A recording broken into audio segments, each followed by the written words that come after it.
ശാന്തം ശിവാത്മാനം ശിവമാർഗപ്രണീതാരം പ്രണതോസ്മി സദാശിവം.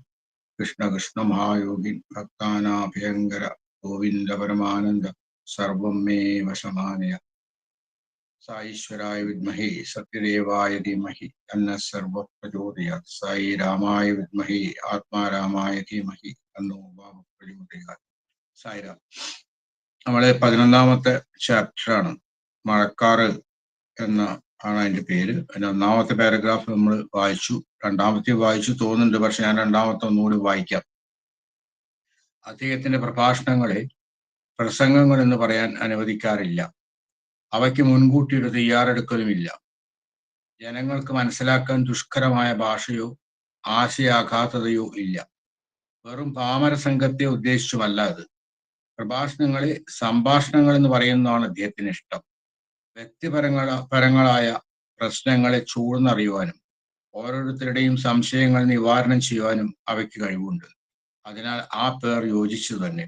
പ്രസംഗത്തിന്റെ ഫലം എന്തെന്ന് വെച്ചാൽ, സ്വല്പനേരം കേട്ടിരിക്കുമ്പോഴേക്ക് ശ്രോതാക്കളായ പരസഹസ്രം പേരിൽ ഒരാൾ മാത്രമാണ് നിങ്ങളെന്ന സംഗതി നിങ്ങൾ വിസ്മരിക്കുകയും അദ്ദേഹം നിങ്ങളോടാണ് സംസാരിക്കുന്നത് എന്ന ധാരണ നിങ്ങൾക്കുണ്ടാവുകയും നിങ്ങളുടെ ആത്മവിശകലനത്തിന്, പരിശോധനയ്ക്കും അതിന്റെ സംശയ നിവാരണ മാർഗത്തിനുള്ള പ്രവൃത്തിക്കും നിങ്ങൾ വിധേയരാവുകയും ചെയ്യുന്നു. നിങ്ങളെ മന്ത്രമുഗ്ധമാക്കുന്ന ആ മുഖം, നിങ്ങളെ പ്രേമബന്ധമാക്കുന്ന ശബ്ദം, നിങ്ങളിൽ പ്രഭ പരത്തുന്ന ആ സ്മിതം, നിങ്ങളുടെ ആശയം വ്യക്തമാക്കാനുള്ള ആംഗ്യം, ഇവയെല്ലാം നിങ്ങൾ പ്രീതിയോടെ സൂക്ഷിക്കാനായി സംഭരിക്കുന്ന നിധിയായിത്തീരുന്നു. അദ്ദേഹത്തിന്റെ ഉപദേശവും അഭ്യർത്ഥനയും അത്രയധികം നിങ്ങളെ ഉദ്ദേശിച്ചായതുകൊണ്ട് ആ പ്രഭാഷണം അവസാനിക്കുമ്പോഴേക്ക് നിങ്ങളെ തന്നെ അദ്ദേഹത്തിന് തീരു കൊടുത്തു കഴിഞ്ഞിരിക്കും. അദ്ദേഹം ഒരു വാചാലനല്ല, ധർമ്മപ്രചാരകനല്ല, അധ്യാപകനുമല്ല. ഉണങ്ങി വരേണ്ട ഓരോരുത്തരെയും നനച്ച് തളിരെടുപ്പിക്കാനുള്ള മഴക്കാറാണ്. ഭഗവാന്റെ പ്രഭാഷണങ്ങളെ പറ്റിയിട്ടാണ് പറയുന്നത്. ആ കാലത്ത് നടന്ന പ്രഭാഷണങ്ങൾ. കുറെ കാലം കഴിഞ്ഞപ്പോഴേക്ക് ഈ സത്യശിവസുന്ദരൊക്കെ കഴിഞ്ഞ്, കസ്തൂരി എഴുതിയ സത്യശിവസുന്ദരത്തിന്റെ 1ാം ഭാഗം കഴിഞ്ഞ് എത്രയോ കഴിഞ്ഞിട്ടാണല്ലോ പിന്നെ അദ്ദേഹത്തിന്റെ ആ അവസാന സമയങ്ങളിലുള്ള പ്രഭാഷണങ്ങളൊക്കെ. സൂക്കടൊക്കെ വരുന്നതിന്റെ തൊട്ട് മുമ്പേ ആ പ്രഭാഷണങ്ങൾ, അതെല്ലാം ഒരു ഉഗ്രൻ പ്രഭാഷണങ്ങൾ തന്നെയായിരുന്നു. വളരെ വാചാലതയോട് കൂടിയിട്ടുള്ള പ്രഭാഷണങ്ങൾ. ആദ്യകാലത്തെ പ്രഭാഷണങ്ങൾ ഒരു സംഭാഷണം, നമ്മൾ അങ്ങോട്ടും ഇങ്ങോട്ടും ഒരു സംവാദം പോലെയായിരുന്നു എന്നാ പറഞ്ഞ്. അതില് ദുഷ്കരായ ഭാഷയൊന്നുമില്ല. അല്ലെങ്കിൽ ഭഗവാന്റെ പ്രസംഗത്തിൽ ദുഷ്കരായ ഭാഷയൊന്നും ഭഗവാൻ ഉപയോഗിക്കാറില്ല. സാധാരണ ആൾക്കാർക്ക് മനസ്സിലാവുന്ന രീതിയിലായിരിക്കും അദ്ദേഹത്തിന്റെ പ്രഭാഷണങ്ങളൊക്കെ. ഓരോരുത്തർക്കും എന്താ വിചാരിക്കുക, ഭഗവാൻ സംസാരിക്കുന്നുണ്ടാൽ അപ്പോ പ്രഭാഷണത്തിന് ആ സമയത്തൊക്കെ, ഫെസ്റ്റിവൽ സമയത്തൊക്കെ ധാരാളം പേര് പ്രഭാഷണം കേൾക്കാനുണ്ടാവും, ആയിരക്കണക്കിന് ആൾക്കാരുണ്ടാവും. പക്ഷെ ഓരോരുത്തർക്കും തോന്നും ആ പ്രഭാഷണം കുറച്ച് കഴിയുമ്പോഴേക്ക് എന്നോട് മാത്രമായിട്ടാണ് സ്വാമി സംസാരിക്കുന്നത്. നമ്മൾ മനസ്സിൽ വിചാരിച്ച സംശയങ്ങളും മനസ്സിൽ വിചാരിച്ച നമ്മൾ പല കാര്യങ്ങളും അതെല്ലാം ഭഗവാൻ എടുത്തു പറയുന്നതായിട്ട് ഓരോരുത്തർക്കും തോന്നും. അത് ഭഗവാൻ അവതാര സ്വരൂപനാണല്ലോ. ഭഗവാൻ അങ്ങനെ ഒരു അനുഭവം വരുത്താൻ പ്രയാസമൊന്നുമില്ല. ഈശ്വരന് എന്താ കഴിയാത്തത്? അതാണ് ആ പ്രസംഗങ്ങളുടെയൊക്കെ ഏറ്റവും പ്രധാനപ്പെട്ട കാര്യം. പലപ്പോഴും നമുക്കൊക്കെ തന്നെ നല്ല അനുഭവമുണ്ട്. ഒരുപാട് അന്ന് ആദ്യ കാലങ്ങളിലൊക്കെ നമ്മളൊക്കെ ചെല്ലുമ്പോൾ ആ യൗവനത്തിന്റെ ആ വളരെ ശക്തിയും അതിന്റെ ചപലമായ മനസ്സും ഒക്കെ വെച്ചുകൊണ്ടാണല്ലോ ആദ്യത്തിലൊക്കെ ഞങ്ങളൊക്കെ ചെന്നിരുന്നത്. വളരെ ചെറുപ്പം, ഇത് കാണാനൊക്കെ ഒരു രസമുണ്ട്, പക്ഷെ ആധ്യാത്മികമായിട്ടൊന്നും തന്നെ എവിടെ എത്തിയിട്ടുമില്ല. അപ്പോ ഒരുപാട് സംശയങ്ങളുണ്ടാവും ആ സമയത്തൊക്കെ. ഇത് സത്യം തന്നെയാണോ? ഇത് മാജിക് ആണോ? അപ്പൊ ഇതില് അദ്ദേഹം ഇതൊക്കെ പഠിച്ചിട്ടുണ്ടോ? അതൊരു സന്യാസിയാണോ? അവതാരം എന്ന് പറയുന്നത് ശരിയാവാൻ വഴിയുണ്ടോ? അങ്ങനെ ഒരുപാട് അങ്ങനത്തെ കണ്ടമാനം സംശയങ്ങൾ. പിന്നെ ഓരോരുത്തരൊക്കെ അദ്ദേഹത്തിന്റെ അടുത്ത് പോകുന്നത് കാണുമ്പോഴും ഇന്റർവ്യൂവിന് വിളിക്കുമ്പോഴും ഒക്കെ ചിലപ്പോൾ ചിലവരൊക്കെ വളരെ സമൂഹത്തിലൊക്കെ ചീത്ത പേരുള്ളവരൊക്കെ വരുമ്പോഴൊക്കെ എന്നെ ഇന്റർവ്യൂവിന് വിളിക്കുന്ന കാണാം. വളരെ ശാന്തരായിട്ട് സന്യാസിമാരെ പോയിരിക്കുന്നവരെയൊന്നും കുറേ ദിവസത്തിനൊന്നും വിളിക്കില്ല. അങ്ങനെയൊക്കെ വരുമ്പോ പല സംശയങ്ങളും ആദ്യമായി പോകുന്നവർക്ക് ധാരാളമായിട്ടുണ്ടാവും. പക്ഷേ അങ്ങനെ ഒന്നോ രണ്ടോ പ്രഭാഷണങ്ങൾ അദ്ദേഹത്തിന് കേട്ട് കഴിയുമ്പോഴേക്ക് ഒരുപാട് കാര്യങ്ങൾക്കുള്ള ഉത്തരം കിട്ടിയിട്ടുണ്ടാവും. നമ്മൾ അറിയാതെ തന്നെ നമ്മൾ ഈ ലൗകികമായ ഭൗതികമായിട്ടുള്ള ഒരു തലത്തിൽ നിന്ന് മെല്ലെ മെല്ലെ നമ്മൾ ആധ്യാത്മികതയിലേക്ക് നമ്മൾ അറിയാതെ തന്നെ നീങ്ങുന്നതായിട്ട് നമുക്ക് മനസ്സിലാക്കാൻ സാധിക്കും. പല പല സംശയങ്ങളും ഇല്ലാണ്ടാവും. അപ്പോ അദ്ദേഹത്തിന്റെ അത് സംസാരിക്കുന്ന സമയത്തുള്ള ഭഗവാന്റെ ആ ഭംഗിയായിട്ടുള്ള ആ മുഖം, ആ പ്രേമം നിറഞ്ഞിരിക്കുന്ന ശബ്ദം, നല്ല പ്രസരിപ്പോട് കൂടിയിട്ടുള്ള അദ്ദേഹത്തിന്റെ സംസാരം, അതൊക്കെ നമ്മുടെ ഉള്ളില് അങ്ങോട്ട് തട്ടും. നമ്മുടെ ഉള്ളിൽ അതൊക്കെ മായാതെ നിൽക്കുന്ന രീതിയാവും. അവന് പല ഉപദേശങ്ങളും അഭ്യർത്ഥനകളും ഒക്കെ ഉണ്ടാവും ആ സംസാരത്തിൽ. അപ്പൊ അതെല്ലാം കഴിയുമ്പോഴേക്ക് ഒരു 1-2 പ്രഭാഷണം കഴിയുമ്പോഴേക്ക് നമ്മള് ഭഗവാന്റെ ഒരു അടിമമായി തന്നെയായി മാറി. തീര് കൊടുത്തിട്ടുണ്ടാവും എന്നാ പറയണത് ഇവിടെ ഇതിൽ പറയണത്. നമ്മൾ ഭഗവാന് എല്ലാം കൊടുത്ത് കഴിഞ്ഞിട്ടുണ്ടാവും. കാരണം ഒരുവിധ സംശയങ്ങളൊക്കെ ഇല്ലാണ്ടായി. അതിൽ മുഴുവൻ അങ്ങോട്ട് ആകർഷകരായിട്ട് എല്ലാം ഭഗവാൻ അടിയറ വയ്ക്കുക. അങ്ങനെയായിട്ടുള്ള സ്ഥിതിയാവും 1-2 പ്രഭാഷണമൊക്കെ കേട്ട് കഴിയുമ്പോഴേക്കും. പ്രത്യേകിച്ച് നോക്കിയാൽ ഭഗവാൻ വലിയൊരു വാചാലനാണെന്നോ അല്ലെങ്കിൽ ഒരു ധർമ്മത്തിന്റെ കാര്യമൊക്കെ ഇങ്ങനെ സംസാരിക്കുന്ന ഒരു ധർമ്മപ്രചാരകനോ അല്ലെങ്കിൽ ആ ഒരു മാഷ്ടമായിരുന്ന ഒരു അധ്യാപകനോ ഒന്നും അല്ല. എന്താ അദ്ദേഹം ചെയ്യണത്? അല്ലാത്തതായിട്ടുള്ള ഒരു ദൗത്യമാണ് അദ്ദേഹം സംസാരത്തിൽ കൂടെ ചെയ്യുന്നത്. ഇങ്ങനെ ഉണങ്ങി വരണ്ടു നിൽക്കുന്ന ഒരു ചെടിക്ക് നല്ല വെള്ളം തളിച്ചിട്ടുണ്ടെങ്കിൽ മഴക്കാറിലെ ആ വലിയ മഴ പെയ്യാതെ ഒരു ചാറൽ മഴ പെയ്തിട്ട് അങ്ങനെ ഉണങ്ങിക്കിടക്കുന്ന ഉണങ്ങാൻ പോകുന്നതായിട്ടുള്ള ചെടികൾക്ക് തളിര് വരും പോലെ ആ പ്രസംഗങ്ങൾ കേൾക്കുന്നവരുടെ ഉള്ളിലൊക്കെ ആധ്യാത്മികതയുടെ തളിര് ഉയർന്നു പൊങ്ങാൻ തുടങ്ങും. അതിനുള്ള ഒരു മഴക്കാർ പോലെയാണ് അദ്ദേഹത്തിന്റെ പ്രഭാഷണങ്ങളൊക്കെ ആ കാലങ്ങളിലൊക്കെ ഉണ്ടായിട്ടുള്ളത്. വളരെ വളരെ ശരിയായ ഒരു കാര്യമാണ്. അനുഭവിച്ചവർക്ക് അസലായിട്ട് അറിയാം. ബാബ തന്റെ 32-ാമത്തെ വയസ്സിൽ തന്നെ ഉപദേശിക്കൂ എന്ന കൃത്യത്തിൽ വ്യാപൃതനാവും എന്ന് കുട്ടിക്കാലത്ത് തന്നെ പറഞ്ഞിട്ടുണ്ട്. അതുവരെ അദ്ദേഹം വിരളമായേ പ്രസംഗിച്ചിട്ടുള്ളൂ. നവരാത്രി ശിവരാത്രി ദിനങ്ങളിൽ പ്രശാന്ത് നിലയത്തിൽ വെച്ചോ ചിലപ്പോൾ ചിത്രാവതി നദീതടത്തിൽ വെച്ചോ ബുക്കപട്ടണത്തിലുള്ള സത്യസായി ബാബ ഡിസ്ട്രിക്ട് ബോർഡ് ഹൈസ്കൂൾ വാർഷികാഘോഷത്തിനോ ആണ് പ്രസംഗങ്ങൾ. ആദ്യകാലങ്ങളിൽ പ്രസംഗമൊക്കെ വളരെ കുറവായിരുന്നു. അത് നവരാത്രി ശിവരാത്രി ഒക്കെ ഉണ്ടെങ്കിൽ ആൾക്കാര് കുറെ ഡിവോട്ടീസ് ഉണ്ടെങ്കിൽ അവരെ ഇടയിൽ വെച്ചിട്ട് ഒരു ഇൻഫോർമൽ ആയിട്ടുള്ള സംസാരം അവരോട് സംസാരിക്കും. അതിപ്പോ എല്ലാരും കൂട്ടിയിട്ട് ചിത്രാവതിയുടെ തീരത്ത് പോയാൽ അവിടെ ഇരുന്നിട്ട് കുറച്ചു നേരം എന്തെങ്കിലും സംസാരിക്കും. പിന്നെ ഇടയ്ക്ക് പോവാതുള്ളത് ബുക്കപട്ടണത്തിലുള്ള ഡിസ്ട്രിക്ട് ബോർഡ് സ്കൂളിൽ അവിടുത്തെ പരിപാടിയിൽ ഭഗവാൻ അവർ വിളിക്കും, ഭഗവാൻ പോവും, അവിടെ ചെറുതായിട്ട് സംസാരിക്കും. അങ്ങനെയൊക്കെ ആയിരുന്നു. ഭഗവാൻ ആദ്യം തന്നെ പറഞ്ഞിട്ടുണ്ടല്ലോ, 32-ാമത്തെ വയസ്സ് മുതൽ ആധ്യാത്മിക കാര്യങ്ങളും ജീവിതം എങ്ങനെയാണ് വേണ്ടതെന്നൊക്കെ പറഞ്ഞു കൊടുക്കുന്ന കാര്യത്തിലായിരിക്കും ഞാൻ വ്യാപൃതനാവുക. അതിനെപ്പറ്റി ഞാൻ സംസാരിക്കും. ആദ്യകാലങ്ങളിലൊക്കെ മഹിമകൾ കാണിക്കും, എല്ലാവരും തന്നിലേക്ക് ആകർഷിക്കും, പിന്നെ ഉപദേശങ്ങൾ കൊടുത്തുകൊണ്ടിരിക്കും. അങ്ങനെ ആ അവസാന കാലമാകുമ്പോഴേക്ക് ഇത് രണ്ടും കൂടിയിട്ട് മഹിമകളും ഉണ്ടാവും, ഉപദേശങ്ങളും ഉണ്ടാവും. അങ്ങനെയാണ് അദ്ദേഹത്തിന്റെ കാലഘട്ടത്തെയൊക്കെ അദ്ദേഹം ആദ്യകാലത്ത് പറഞ്ഞിട്ടുള്ളത്. 32-ാമത്തെ വയസ്സിൽ മുതൽ ഉപദേശ സംബന്ധമായിട്ടുള്ള സംസാരങ്ങളൊക്കെ ഉണ്ടാവും എന്ന് അദ്ദേഹം പറഞ്ഞിട്ടുണ്ടായിരുന്നു. പ്രശാന്തി നിലയത്തിലായാലും ശരി, മണപ്പുറത്തായാലും പ്രഭാഷണത്തിന്റെ തുടക്കം ഏതെങ്കിലും ഒരു ഭക്തന്റെ ചോദ്യത്തിനുള്ള ഉത്തരത്തോടു കൂടിയായിരിക്കും. സാമൂഹ്യമായ പെരുമാറ്റത്തെക്കുറിച്ചും ആധ്യാത്മികമായ ഉന്നതിയെ ലാക്കാക്കിയുള്ള ശ്രമത്തെ പരാമർശിച്ചുമായിരിക്കും ചോദ്യം. അപ്പോൾ ബാബ നൽകുന്ന ഉത്തരം ആ ചോദ്യത്തിന് മാത്രമുള്ളതായിരിക്കേയില്ല, തത്സംബന്ധമായ എല്ലാ പ്രശ്നങ്ങളെയും സംബന്ധിച്ചിട്ടായിരിക്കും. ഒരിക്കൽ മരണാനന്തര ജീവിതത്തെക്കുറിച്ചൊരു ചോദ്യം ഉയർന്നു വന്നു. അപ്പോൾ ഗരുഡ പുരാണത്തിൽ പ്രതിപാദിച്ച രീതിയിൽ ദേഹം ധരിച്ച ദേഹിയുടെ യാത്രയെ സംബന്ധിച്ചും സാലോക്യം സാമീപ്യം ഇവയെക്കുറിച്ചും അത്യധികം വെളിച്ചം വീശുന്ന പ്രഭാഷണം ആവിർഭവിച്ചു. വിഷയങ്ങൾ അതുകൊണ്ട് തീർന്നില്ല.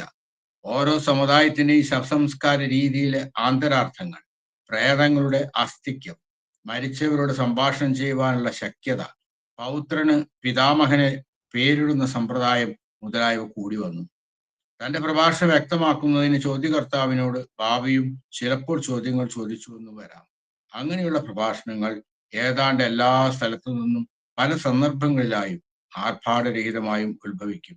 അടിയുറച്ച വിശ്വാസത്തിൽ ഉളവാകുന്ന മനോധൈര്യം നൽകുവാൻ ബാബ എപ്പോഴും തയ്യാറാണ്. ബാബ ഒരു ആദർശ ഗുരു അത്രേ.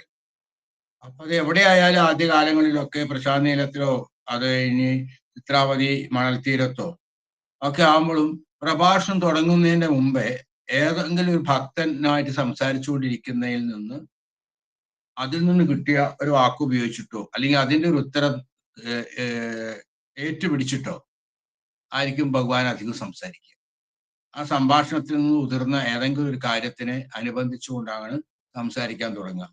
അപ്പോൾ അതില് ഈ സമൂഹത്തിൽ എങ്ങനെ പെരുമാറണം, ആധ്യാത്മികം വളർത്താൻ എന്തൊക്കെയാണ് ചെയ്യേണ്ടത്, ഈ ചോദ്യങ്ങളൊക്കെ ഉണ്ടാവും ആ സംഭാഷണത്തില്. അപ്പൊ അതും അതിനോട് അനുബന്ധമായിട്ടുള്ള എല്ലാ കാര്യങ്ങളും സ്വാമി സംസാരിക്കും. അപ്പോ ഒരു ആധ്യാത്മികതയെ പറ്റിയിട്ടാണെങ്കിൽ എന്താ ലക്ഷ്യം എന്ന് ചോദിച്ചാൽ ആ ലക്ഷ്യത്തിന്റെ കാര്യങ്ങളും ആ ലക്ഷ്യം എത്താൻ എന്തൊക്കെയാണ് കാര്യങ്ങൾ, അതിനെന്തൊക്കെ സാധകൻ ചെയ്യേണ്ടത് എന്ന് പറഞ്ഞ സാധനയുടെ കാര്യങ്ങളും ഒക്കെ അനുബന്ധമായതൊക്കെ അതിനെ പറ്റിയിട്ട് സംസാരിച്ചുകൊണ്ടിരിക്കും. അപ്പോ അതിന് മാത്രമായിരിക്കില്ല ആ ഒരു ചോദ്യം ഒരാള് ചോദിച്ചാൽ അത് സംബന്ധം അതിന് മാത്രമുള്ള ഒരു ഉത്തരമല്ല, അതും അതിനോടനുബന്ധിച്ച കാര്യങ്ങളെയൊക്കെ പറ്റിയിട്ട് സംസാരിക്കും. എല്ലാ പ്രശ്നങ്ങളെ പറ്റി അതിനോടനുബന്ധിച്ച പ്രശ്നങ്ങളെ പറ്റിയൊക്കെ പറയും. അപ്പൊ ഒരിക്കല് ഒരു മരണാനന്തര ജീവിതത്തെ പറ്റിയിട്ട് ഒരു ചോദ്യം വന്നപ്പോൾ സ്വാമി ഗരുഡപുരാണത്തിൽ പറഞ്ഞ കാര്യങ്ങളൊക്കെ, ഗരുഡപുരാണാണല്ലോ മരണവും മരണശേഷമുള്ള കാര്യങ്ങളെ പറ്റിയിട്ട് ആധികാരികമായിട്ട് പറയുന്നതായിട്ടുള്ള നമ്മുടെ പുരാണം. അപ്പൊ ഗരുഡപുരാണത്തിലുള്ള സംഗതികൾ ആ പ്രഭാഷണത്തില് അദ്ദേഹം പറഞ്ഞു എങ്ങനെയാണ് ദേഹം തിരിച്ചു കഴിഞ്ഞാൽ ആ ദേഹി എങ്ങനെയാണ് ആ യാത്ര, എങ്ങോട്ട് പോകും, സാലോക്യവും സാമീപ്യവും ആയിട്ടുള്ള കാര്യങ്ങളെ പറ്റിയിട്ടൊക്കെ പറഞ്ഞു. വളരെ വിശദീകരിച്ചൊരു പ്രഭാഷണമായിരുന്നു അത്. എന്നിട്ട് ഓരോ സമുദായം, ഹിന്ദുക്കളായാല് മുസ്ലിമുകളായ ക്രിസ്ത്യാനികളായാലൊക്കെ ശവസംസ്കാര രീതികളിൽ തന്നെ വ്യത്യാസങ്ങളുണ്ടല്ലോ. ഹിന്ദുക്കളിൽ തന്നെ പല വിഭാഗങ്ങൾക്കും പല ജാതിയൊക്കെയാണ് ശവസംസ്കാര ആചാരങ്ങളും രീതികളൊക്കെ. അതിനെ പറ്റിയിട്ടുള്ള കാര്യങ്ങളൊക്കെ സ്വാമി പറഞ്ഞു അത്രേ ആ സമയത്ത്. പ്രേതങ്ങളുടെ ആസ്തിക്യം, പ്രേതങ്ങളുണ്ടോ, പ്രേതങ്ങൾ ഉണ്ടെങ്കിൽ എങ്ങനെയാണ് എന്നൊക്കെ പറയുന്ന പ്രേതങ്ങളെ സംബന്ധിച്ച സംഗതികൾ, പ്രേതങ്ങൾക്ക് എപ്പോഴാണ് മുക്തി കിട്ടുക, പ്രേതഭാവത്തിൽ നിന്ന് എപ്പോൾ മാറും എന്നുള്ള കാര്യങ്ങളൊക്കെ പലർക്കും പല സംശയങ്ങൾ ഉണ്ടാക്കുന്ന സംഗതികളാണല്ലോ. ഇപ്പോഴിപ്പോ നമ്മുടെ കൂട്ടത്തിലൊക്കെ പലരും പ്രേതം ഉണ്ടോ എന്നൊക്കെ ചോദിക്കും. ഭഗവാൻ ബാബയുടെ ഭക്തന്മാർക്ക് പ്രേതത്തിലൊന്നും വിശ്വസിക്കേണ്ട ആവശ്യമില്ല എന്നൊക്കെ പറയുന്നവർ ധാരാളമുണ്ട്. പക്ഷെ ഭഗവാൻ പ്രേതത്തിന്റെ ആസ്തിക അതിനെ പറ്റിയൊക്കെ ഉണ്ടെന്ന് പറഞ്ഞിട്ടുള്ള പല സംഭാഷണങ്ങളും നമ്മൾ കേട്ടിട്ടുണ്ട്. അപ്പൊ അത് ഇവിടെ നമ്മളൊക്കെ ഉണ്ടെങ്കിൽ അല്ലെങ്കിൽ ഇവിടെ ബാക്കി ഉണ്ടെങ്കിൽ ഇവിടെ പല തലങ്ങളിലും പല രീതിയിലുള്ള ജീവജാലങ്ങളും മനുഷ്യ സ്വഭാവമുള്ളവരും ഒക്കെ ഉണ്ട്. അപ്പൊ പ്രേതങ്ങൾ ഉണ്ടാവാം, അതിനൊക്കെ സ്വാമി സൂചിപ്പിച്ചിട്ടുണ്ട്. പിന്നെ ഈ മരിച്ചവരോട് സംഭാഷണം ചെയ്യാൻ സാധിക്കുമോ എന്നുള്ളതിനുള്ള ഉത്തരങ്ങൾ, അങ്ങനെയുള്ള ഒരുപാട് കാര്യങ്ങൾ മരണശേഷം നടക്കുന്ന സംഗതികളൊക്കെ സ്വാമി പല സമയങ്ങളിലായിട്ട് പറഞ്ഞിട്ടുണ്ട് അത്രേ.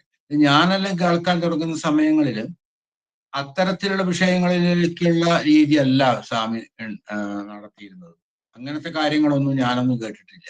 72 മുതൽ ഞാൻ ആദ്യകാലങ്ങളിലൊക്കെ ഒരുവിധം എല്ലാ പ്രഭാഷണങ്ങളും ഒന്നുകിൽ കേട്ടിട്ടുണ്ട് അല്ലെങ്കിൽ അത് വായിച്ചിട്ടുണ്ട്. അവിടെയൊന്നും ഇത്തരത്തിലുള്ള മരണാനന്തര കാര്യങ്ങളെ പറ്റിയൊക്കെ ഇത്രയും വിസ്തരിച്ചൊന്നും പറഞ്ഞതായിട്ട് എനിക്ക് ഓർമ്മയില്ല, കേട്ടതായിട്ട് ഓർമ്മയില്ല. ജനറലായിട്ടൊക്കെ പറയും മോക്ഷകാര്യങ്ങളും സംഗതികളൊക്കെ പറയാ എന്നല്ലാതെ കുറച്ചുകൂടി ഒരു ഉയർന്ന രീതിയിലേക്കാണ് ആ സമയത്തൊക്കെ ഞാനൊക്കെ കേട്ടിട്ടുള്ള പ്രസംഗങ്ങളൊക്കെ. പിന്നെ ചിലപ്പോ പ്രഭാഷണത്തിന്റെ ഇടയിൽ സംശയമൊക്കെ ചോദിച്ച ആളോട് അങ്ങോട്ട് ചില ചോദ്യങ്ങളൊക്കെ ചോദിക്കും. അപ്പൊ അത് എവിടെ ആയാലും ശരി ഭഗവാന്റെ പ്രഭാഷണം അതിനൊരു ആർഭാടമൊന്നുമില്ല, ആർഭാടരഹിതമായിരിക്കും. ഒരു സിമ്പിൾ ആയിട്ടുള്ള ഒരു കാര്യം. അത് കാട്ടിക്കൂട്ടലുകളോ ഒന്നുമില്ല. അതില് അടിയുറച്ച വിശ്വാസം, അതാണ് ആ ചോദിക്കുന്ന ആൾക്ക് വിശ്വാസം ഉണ്ടാക്കുക, ആൾക്ക് മനോധൈര്യം ഉണ്ടാക്കുക. അങ്ങനെ ഒരു ഗുരുവിന്റെ ഭാവമാണ് ആ സമയത്തൊക്കെ ബാബയ്ക്ക് ഭഗവാൻ ഉണ്ടായിരുന്നു. ഭഗവാൻ ശരിക്കും പറയാൻ ആദർശ ഗുരു തന്നെയല്ലേ, അവതാര ഗുരുവാണ് ഭഗവാൻ. ഭഗവാൻ ചെയ്തതൊക്കെ ഭഗവാന്റെ അനുയായികൾക്ക് അല്ലെങ്കിൽ ഭഗവാന്റെ ഭക്തന്മാരുടെ ഇവിടുത്തെ ജീവിതം നന്നാക്കാനും അതിനപ്പുറത്തുള്ള ശ്രേഷ്ഠമായിട്ടുള്ള ആധ്യാത്മിക ജീവിതത്തിലേക്ക് അവർക്ക് ആകർഷിപ്പിക്കാനുള്ള കാര്യങ്ങളാണ് സ്വാമി പറഞ്ഞു കൊടുത്തതൊക്കെ തന്നെ. ഈ ലോകത്തിന്റെ ജീവിതം അത് അസത്യമാണെന്നും സത്യമല്ലെന്നും അത് വെറും മിഥ്യയാണെന്നും അത് അപ്പുറമുള്ളതായ നമ്മളെയൊക്കെ ഉള്ളിൽ പ്രകാശിക്കുന്ന ആത്മഭാവം മാത്രമാണ് സത്യമായിട്ടുള്ളൂ. അത് മാത്രമാണ് സത്യം. ആ ഏകമായ സത്യത്തെയാണ് അറിയേണ്ടത്. ആ അദ്വൈത ഭാവത്തിലാണ് നമ്മൾ എത്തേണ്ടത് എന്ന കാര്യം ആവർത്തിച്ച് പറഞ്ഞിട്ടുള്ള ഗുരുശ്രേഷ്ഠനാണ്, അല്ലെങ്കിൽ അവതാര സ്വരൂപമാണ് ഭഗവാൻ ബാബ. ശങ്കരാചാര്യ സ്വാമികളുടെ മാതിരി അദ്വൈത കാര്യങ്ങൾ വളരെ ശക്തമായിട്ട് അതിന് വക്താവായിരുന്നു സ്വാമി എന്ന് പറയാതിരിക്കാൻ നിവൃത്തിയില്ല.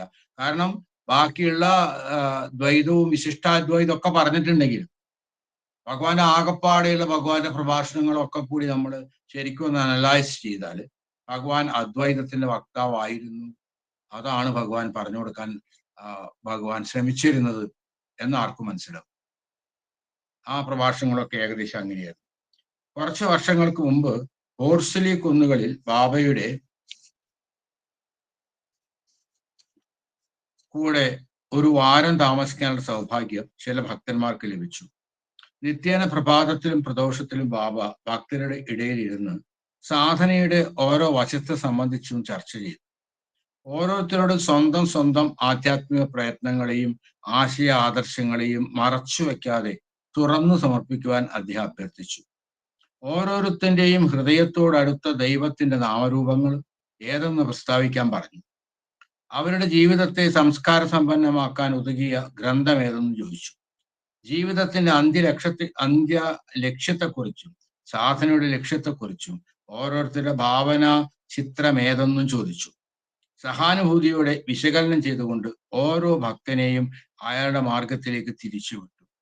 അദ്ദേഹം നമ്മുടെ ഇരുളടഞ്ഞ ഹൃദയ കോണുകളിൽ പ്രഭ വരുത്തുവാൻ ഓരോ അവസരത്തെയും വിനിയോഗിക്കുന്നു. ഹോർസലി കുന്നിലേക്ക് ഭഗവാൻ പണ്ടൊക്കെ പോയിരുന്ന സമയത്ത് ഒരു 7 ദിവസം 10 ദിവസമൊക്കെ എവിടെയെങ്കിലും നിൽക്കുന്നുണ്ടെങ്കിൽ കുറെ സ്റ്റുഡൻസ് അല്ലെങ്കിൽ ഭക്തന്മാരെ കൂടെ കൊണ്ടുപോകും. പിന്നെ അത് മഹാഭാഗ്യമുള്ള ഒരു സംഗതിയാണ്. അങ്ങനെ പോയവർക്ക് അവർക്ക് ആധ്യാത്മികമായ ഒരുപാട് കാര്യങ്ങളെ പറ്റിയൊക്കെ സംശയങ്ങൾ ചോദിക്കാൻ സാധിക്കും. ആ ഒരു ഇത് പോയി മടങ്ങി വരുമ്പോഴേക്ക് ആധ്യാത്മികമായി വളരെ ഉയർന്ന നിലയിലായിട്ടുണ്ടാവും അവര്. അതിനുള്ള ഫലങ്ങൾ ഇപ്പൊ തന്നെ നമുക്കറിയാം. അവിടെ നമ്മളൊക്കെ ധ്യാനിച്ചുകൊണ്ടിരിക്കുമ്പോൾ, അല്ലെങ്കിൽ നമ്മളൊക്കെ നാമം ചൊല്ലിക്കൊണ്ടിരിക്കുമ്പോൾ, അല്ലെങ്കിൽ നമ്മളൊക്കെ ആധ്യാത്മികമായി ശ്രദ്ധിച്ചുകൊണ്ട് ഒരു ധ്യാനോ ജപോ അല്ലെങ്കിൽ ഒക്കെ ചെയ്തുകൊണ്ടിരിക്കുമ്പോൾ എങ്ങനെയാണ് ആരെയാ ധ്യാനിക്കേണ്ടത്? എങ്ങനെ ഇന്ന് നമ്മളിപ്പോ ഭഗവാനെ ധ്യാനിച്ചാൽ നാളെ നമുക്ക് ശ്രുതിഭാവി ധ്യാനിക്കാൻ പറ്റുമോ? അതോ ഗുരുവായൂരപ്പനെ ധ്യാനിച്ചൂടെ? ഇങ്ങനെ ഒരുപാട് സംശയങ്ങൾ. അതല്ല, ഈ ഗുരുവായൂരപ്പനുണ്ട്, ശിവനുണ്ട്, അതേമാതിരി പല ക്ഷേത്രങ്ങളിലും ശക്തിയുള്ള ദേവതാ സ്വരൂപങ്ങളുണ്ട്. നമ്മൾ അവിടെയൊക്കെ പോയിട്ടുണ്ട്, തൊഴുതിട്ടൊക്കെ ഉണ്ട്. പക്ഷെ നമ്മളിവിടെ ഇരുന്ന് പൂജാമുറിയിൽ ഇരുന്ന് ഭഗവാന്റെ ഭക്തന്മാരായതിന് ശേഷം നമ്മൾ അതൊന്നും തന്നെ ശ്രദ്ധിക്കേണ്ട ആവശ്യമില്ലേ? ആ ദേവന്മാരെ പറ്റി ഒന്ന് ആലോചിക്കണ്ടേ? അവരെ പറ്റിയൊക്കെ മാറ്റി നിർത്തിയിട്ട് ഭഗവാനെ മാത്രം ചെയ്താൽ മതിയോ? അങ്ങനെ വരുമ്പോ നമ്മുടെ ഇടയിലേക്ക് ചില സമയത്ത് ധ്യാനിച്ചുകൊണ്ടിരിക്കുമ്പോഴൊക്കെ എന്തൊക്കെയോ നമുക്ക് വേറെ ഇഷ്ടപ്പെട്ട ചില രൂപങ്ങൾ നമ്മളിലേക്ക് വരുന്നുണ്ടല്ലോ. ആ രൂപങ്ങൾ നമ്മൾ മാറ്റി കളയണോ? ഇങ്ങനത്തേതായിട്ടുള്ള ഒരുപാട് സംശയങ്ങള് നമ്മൾ ധ്യാനിച്ചുകൊണ്ടിരിക്കുമ്പോഴും ആധ്യാത്മികമായി പുരോഗതിയിൽ വരുന്ന സമയത്തും നമ്മൾക്ക് ഉള്ളിൽ തോന്നാറുണ്ട്. നമ്മൾ ലളിതാ സഹസ്രനാമം ആണോ ചെല്ലേണ്ടത്? അതോ വിഷ്ണു സഹസ്രനാമം ചെല്ലണോ? അതോ ഭഗവാന്റെ സഹസ്രനാമം ചൊല്ലിയാൽ മതിയോ? അതോ ശിവന്റെ സഹസ്രനാമം ചെല്ലണോ? ഇങ്ങനെ എന്തൊക്കെ രീതിയിലുള്ളതായ സംശയങ്ങൾ. നമ്മൾ ഇതൊക്കെ ചെയ്യുന്നതിന് മുമ്പേ ഗണപതിയെ സ്തുതിക്കേണ്ട ആവശ്യമുണ്ടോ? അത് നമ്മൾ സ്ട്രെയിറ്റ് ഫോർവേഡ് ആയിട്ട് ഭഗവാന്റെ അങ്ങോട്ട് നാമം ചെല്ലിയാൽ മതിയോ? ഇത് ഭക്തന്മാർക്ക് എല്ലാവർക്കും, എനിക്ക് തോന്നുന്നു എല്ലാവർക്കും, ഈ ഗ്രൂപ്പ് പെട്ടവർക്കൊക്കെ അത് ഉണ്ടായിട്ടുണ്ടാവും. കൃത്യമായിട്ട് ഇല്ല. ആ സമയത്തുള്ള ഇരുന്നവര് മഹാഭാഗ്യവന്മാര്. ആ സമയത്ത് ഭഗവാൻ ഈ കാര്യങ്ങളെ ആണ് കൂടുതലായിട്ട് പറഞ്ഞിരുന്നല്ലേ ഇപ്പൊ പറയണത്. ഇത്ര സംശയങ്ങൾ സ്വാമീനെ പറഞ്ഞിട്ട് അതിന് എനിക്ക് നല്ല സുഖമില്ല, അതുകൊണ്ടാണ് മാറിയിട്ടില്ല. അതുകൊണ്ടാണ് കസ്തൂരിസ്വാമി ഇത് എടുത്തു പറഞ്ഞതെന്ന് എനിക്ക് ഉറപ്പാണ്. കാരണം കസ്തൂരിസ്വാമി അങ്ങനെ ഒരു രീതിയിൽ വന്ന ആളാണല്ലോ. അങ്ങനെ സാധന ചെയ്തിട്ട് ആ വയസ്സുകാലത്തേക്ക് വന്നതാ. അപ്പോ ആദ്യകാലങ്ങളിലൊക്കെ ഉണ്ടായ അദ്ദേഹത്തിന്റെ ആ സംശയങ്ങളുടെ സംഗതികൾ അദ്ദേഹം ഇവിടെ നമ്മളെപ്പോലുള്ളവർക്ക് ഉപകാരപ്രദമാണെന്ന് അദ്ദേഹത്തിന് അറിയാം. അതുകൊണ്ടാണ് ഇത് എടുത്ത് പറഞ്ഞിട്ടുണ്ടാവുക. ഹൃദയത്തിനോടടുത്ത ദൈവത്തിന്റെ നാമരൂപങ്ങൾ ഏതാണെന്ന് ചോദിക്കുക. എന്തൊക്കെയാ നിങ്ങളുടെ ബുദ്ധിമുട്ട്? തുറന്നു പറഞ്ഞോളാൻ പറഞ്ഞതാ. തുറന്നു സമർപ്പിക്കാൻ അഭ്യർത്ഥിച്ചിരുന്നു അദ്ദേഹം. അത് വെട്ടിത്തരാമെന്ന് നിങ്ങൾ വിചാരിക്കേണ്ട, പറഞ്ഞോളൂ. എന്നിട്ട് അവർ പറഞ്ഞ് കേട്ട് അതിനനുസരിച്ചിട്ടുള്ള ഉപദേശങ്ങൾ സ്വാമി കൊടുത്തിരുന്നു. സാധനയുടെ ലക്ഷ്യം എന്താണെന്ന്, ഓരോരുത്തരുടെ ഉള്ളിലുള്ള ഈ സാധനയെ പറ്റിയൊക്കെയുള്ള ഒരു ഭാവന എന്താണെന്നുള്ളത്, അങ്ങനെ ഓരോരുത്തർ പറയുമ്പോഴും വളരെ സഹാനുഭൂതിയോട് കൂടിയിട്ട് അവരുടെ കാര്യങ്ങളെ വിശകലനം ചെയ്തിട്ടും ഓരോരുത്തർക്കും ആവശ്യമുള്ള രീതിയിൽ അവരവരുടെ മാർഗത്തിലേക്ക് തിരിച്ചുവിട്ടിരുന്നു. അപ്പൊ അത് നമുക്കൊക്കെ, എനിക്കൊക്കെ കിട്ടിയെന്ന് പറഞ്ഞാൽ നേർക്ക് പറഞ്ഞിട്ടല്ല. നേർക്ക് പറഞ്ഞിട്ട് അങ്ങനത്തെ ഒരു സംഗതിയൊന്നും ഭഗവാന്റെ കൂടെ ഇരുന്നിട്ട് ഇപ്പോ ഒരു 1-2 ഇന്റർവ്യൂവിന് ഇരുന്നപ്പോഴും ഭഗവാൻ പറയുമ്പോ കാര്യങ്ങളോട് നമുക്ക് അങ്ങോട്ട് ചോദിക്കാൻ സമയമൊന്നും ഉണ്ടായിട്ടുമില്ല, പറഞ്ഞിട്ടുമില്ല. അപ്പോ അങ്ങനത്തെ കാര്യങ്ങൾ, സാധനയെ പറ്റിയൊന്നും ചോദിക്കാൻ പറ്റിയിട്ടില്ലെങ്കിലും ഭഗവാൻ നമ്മുടെ അടുത്ത് ഇൻവിസിബിൾ ആയിട്ട് സൂക്ഷ്മഭാവത്തില് ഒരുപാട് കാര്യങ്ങൾ നമ്മുടെ ഉള്ളിലൊക്കെ തോന്നിപ്പിച്ചിട്ടുണ്ട്. അതിന് സംശയമൊന്നുമില്ല. ഞാനൊക്കെ ഇപ്പൊ ചെയ്യുന്ന ധ്യാനം എനിക്ക് സൂക്കട് പിടിച്ചൊക്കെ അതായ സമയത്ത് സ്വാമി തന്നെ എനിക്ക് ഏത് രീതിയിലാണെന്നൊന്നും ഇപ്പൊ എനിക്ക് പറയാൻ പറ്റില്ല. അത് ദർശനമായിരുന്നു. എന്നെ സംബന്ധിച്ചിടത്തോളം അത് റിയലായിരുന്നു. എനിക്ക് ടച്ച് ചെയ്യാൻ പറ്റിയിട്ടുണ്ട്. പക്ഷെ സാധാരണ രീതിയിൽ ലോജിക്കലായിട്ട് ചിന്തിച്ചാൽ മുട്ടപരത്തിയിരിക്കുന്ന ഭഗവാൻ എൻ്റെ കേരളത്തിലുള്ള, എൻ്റെ കോഴിക്കോട്ടുള്ള വീട്ടില് എൻ്റെ മുന്നിലേക്ക് വന്നു എന്ന് പറയുമ്പോൾ അത് ഒരുപാട് പേർക്ക് ഉള്ളിൽ സംശയം തോന്നിക്കും. പക്ഷെ എന്നെ സംബന്ധിച്ചിടത്തോളം പരമാർത്ഥമായിരുന്നു. പരമാർത്ഥമായിരുന്നു എന്ന് മാത്രമല്ല, എനിക്ക് അന്ന് ഭഗവാൻ പറഞ്ഞു തന്നിട്ടുള്ളതായ ആ ധ്യാനത്തിന്റെ കാര്യങ്ങൾ ഞാൻ വളരെ വിമർശനാത്മകമായിട്ട് ഞാൻ അതിനെപ്പറ്റി അനലൈസ് ചെയ്ത് ചിന്തിച്ചപ്പോൾ, ഞാൻ അതിനെപ്പറ്റിയുള്ള പുസ്തകങ്ങളൊക്കെ പിന്നെ വായിച്ച സമയത്തൊക്കെ തന്നെയും അത് വളരെ ആധികാരികമായിട്ടാണ് എനിക്ക് പറഞ്ഞു തന്നത് എന്നുള്ളത് എനിക്ക് ഉറപ്പായിരുന്നു. എനിക്കൊരു കാഷ്വൽ, കാരണം എൻ്റെ ഉള്ളിൽ അത് തോന്നാനൊരു വഴിയില്ല. എൻ്റെ സബ് കോൺഷ്യസ് മൈൻഡിൽ നിന്ന് അങ്ങനെ ഒരു കാര്യങ്ങളെ എൻ്റെ പുറത്തേക്ക് വരാൻ കാരണം ഞാൻ അങ്ങനത്തെ കാര്യങ്ങളെ പറ്റിയിട്ട് ചിന്തിച്ചിട്ടുമില്ല, പഠിച്ചിട്ടുമില്ല, വായിച്ചിട്ടുമില്ല ആ സമയത്ത്. പക്ഷെ അതിനെ കൃത്യമായിട്ട് അതിൻ്റെ ആ രീതികൾ പറഞ്ഞിട്ട് അത് തുടരാൻ പറഞ്ഞിട്ടുള്ള ഭഗവാൻ അപ്പോഴും എന്നോട് ഭഗവാനെ ഹൃദയത്തിൽ പ്രതിഷ്ഠിക്കാനല്ല പറഞ്ഞിട്ടുള്ളത്. എന്നെ പ്രതിഷ്ഠിച്ചോളൂ എന്നുള്ള സംഗതി അല്ല സ്വാമി പറഞ്ഞിട്ടുള്ളത്. ഇഷ്ടദേവനെ, ആ രൂപവും നാമവും മാറ്റരുത്, ഇഷ്ടദേവനെ പ്രതിഷ്ഠിക്കാനാ പറഞ്ഞത്. പക്ഷെ എനിക്ക് ഇഷ്ടദേവനെ, എനിക്ക് ആദ്യത്തിലും ഇങ്ങനെ ഓരോ സ്ഥലത്തേക്ക് പോകും എന്നല്ലാതെ ഒരു ഇഷ്ടദേവൻ എന്ന് പറഞ്ഞിട്ടുണ്ടായിരുന്നില്ല. അത് ഓരോ ക്ഷേത്രങ്ങളില് നമ്മളെ കൂടെ ഉള്ളവരും മറ്റവരും പറയണ കേട്ടിട്ട്, ഇപ്പൊ തൃപ്രയാർ പോയാൽ അത് ഗംഭീര അമ്പലമാണെന്ന് പറയുമ്പോൾ അവിടുന്ന് നമുക്ക് ഒരു പ്രത്യേകമായിട്ടൊരു ഭക്തി തോന്നും. ഗുരുവായൂർ അമ്പലത്തില് ഏതാൾക്ക് പോയാലും ഒരു പ്രത്യേകത തോന്നും. അപ്പൊ അവിടുന്ന് നമ്മൾ തൊഴുമ്പോ കൃഷ്ണ ഗുരുവായൂരപ്പ എന്ന് പറഞ്ഞിട്ട് തൊഴും, ബഹുമാനത്തോട് കൂടി തൊഴും. പക്ഷെ ഒരു ഇഷ്ടദേവ ഭാവം മാറിക്കൊണ്ടിരിക്കും ആ കാലത്തൊക്കെ. അപ്പൊ അത് കഴിഞ്ഞിട്ട് ഇപ്പൊ ഭഗവാനെ തന്നെ ഇഷ്ടദേവനായിട്ട് ഉള്ളിൽ പ്രതിഷ്ഠിച്ചിട്ട് നമ്മൾ ധ്യാനവും കാര്യങ്ങളും ചെയ്യുമ്പോൾ പോലും ആദ്യകാലങ്ങളിലുള്ള കീർത്തനങ്ങൾ അല്ലെങ്കിൽ നമ്മൾ പഠിച്ച സംഗതികളും ഒക്കെ നമ്മുടെ ഉള്ളില് പലപ്പോഴായിട്ട് വരലുണ്ട്. ഇപ്പൊ നേരത്തെ പറഞ്ഞ മാതിരി അത് സ്വാമിയോട് ചോദിക്കാനുള്ള അവസരം നമുക്ക് കിട്ടിയിട്ടില്ല. പക്ഷെ എനിക്ക് അത് കുറെ കഴിഞ്ഞു, അത് ഇപ്പൊ അടുത്ത കാലങ്ങളിലൊക്കെ ആയിട്ട് എനിക്ക് അതിന്റെ ഉത്തരം കിട്ടിയിട്ടുമുണ്ട്. അതെന്താണ്, അങ്ങനെ ആയാൽ എന്താ, അങ്ങനെയാണെങ്കിൽ വേണ്ടെന്ന് വെക്കണം, അതിനൊക്കെ എനിക്ക് കൃത്യമായിട്ടുള്ള ഉത്തരങ്ങൾ ധ്യാന സമയത്തൊക്കെ കിട്ടിയിട്ടുമുണ്ട്.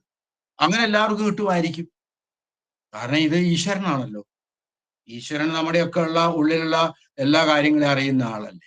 അതും ആധ്യാത്മികമായിട്ടുള്ള ഒരു ദിശയിലേക്ക് വളരെ മുമുക്ഷത്വത്തോടു കൂടി ചിന്തിച്ചുകൊണ്ടിരിക്കുന്ന ഒരു സാധകനെ നിരാശനാക്കില്ലല്ലോ. ഭഗവാന് കൃത്യമായിട്ട് അതിനുള്ള കാര്യം നമ്മുടെ ഉള്ളിൽ തോന്നിക്കും, സംശയമില്ല.